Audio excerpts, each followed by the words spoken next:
I just want to tell all of you when we are all heading off to school, and even when we're playing with other friends or we're doing other things with people, we need to include others and make people feel important and make people feel special.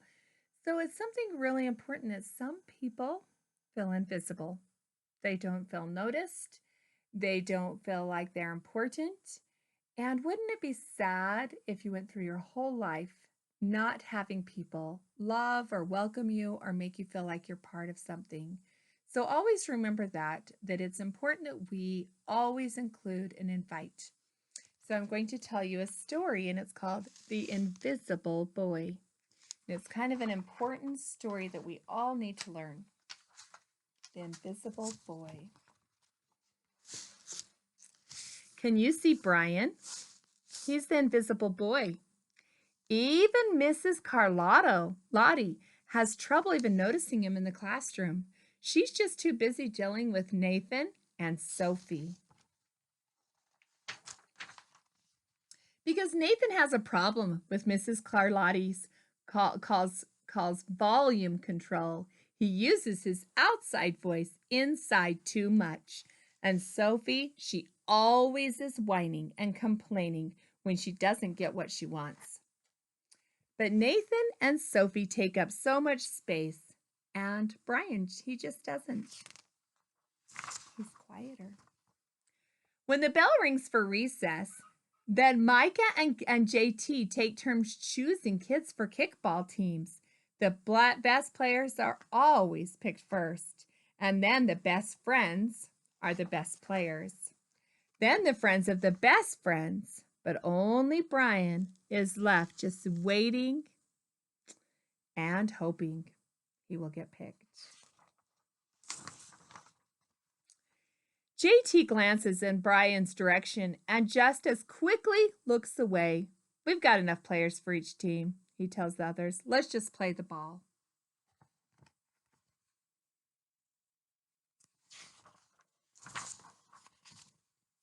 In the cafeteria, Madison and her friends talk about their birthday party. The rope swing over the pool is awesome, says JT. Yeah, so was the water slide, adds Fiona. That was the best pool party ever. I'm so glad you all had so much fun, says Madison. Everyone did except for Brian, because Brian wasn't invited.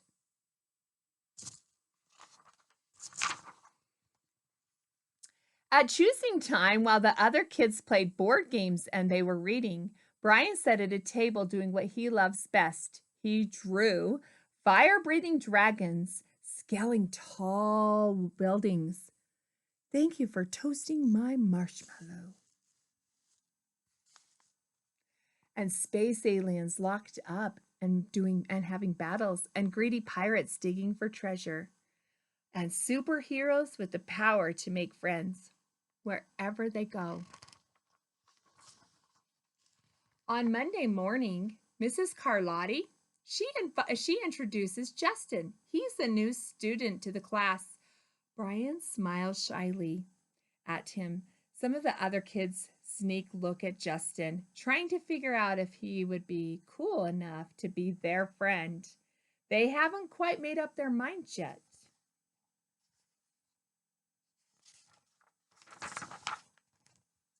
At lunch, Madison TJ watch Justin and they eat with chopsticks. Chopsticks. What's that? Asks Madison as she points to Justin's food. And the kids laugh, all of them. This is, of course, except for Brian. He sits there wondering which is worse, being laughed at or feeling invisible. Both are not kind. The next day, when Justin goes to his cubby to put away his backpack, he notices a piece of paper with his name on it. Justin, I thought the bulgogi looked good. Brian, yum. Very nice. And at the morning recess, Brian found a piece of chalk on the ground and started writing. You're Brian, right? Yeah. Hey, thanks for the note. Hey, Justin, Emilio called out from the tetherball court. You're up next. Hey, sorry, gotta go, says Justin. By the way, that's a really cool drawing, he adds before taking off.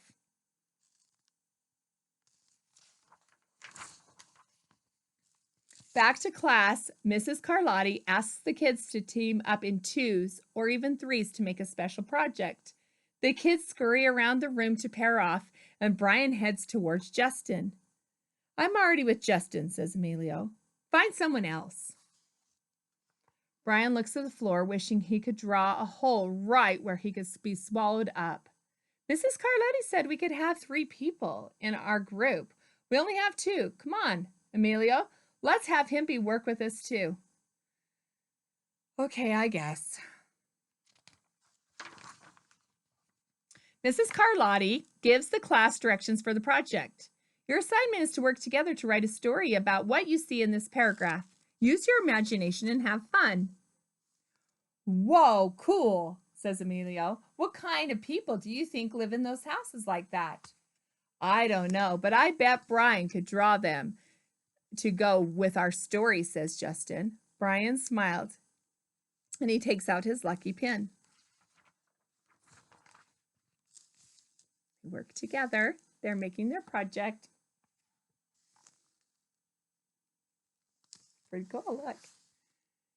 They're making their project.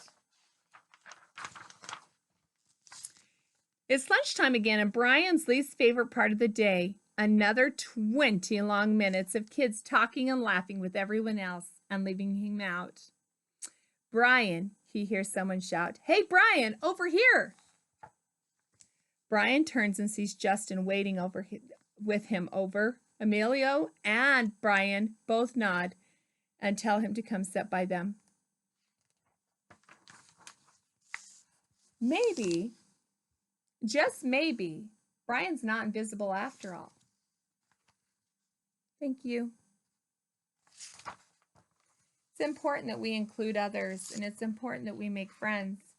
And when we see someone being left out, it's really important that we invite them to be part of us. We are not too cool. None of us are too cool. We're all the same people. We are awesome people, and we need to be friends with everyone. We need to be kind to everyone. We are all human beings. And so I think it's important that we just accept and love others. And I just want you guys to think about that. If you had to be Brian, and Brian had to go every day at school and feel lonely or not accepted or not invited, or also he wasn't even included when it came to playing games. So keep that in mind when you see others that are not getting included. You need to speak up, you need to invite, and you need to include.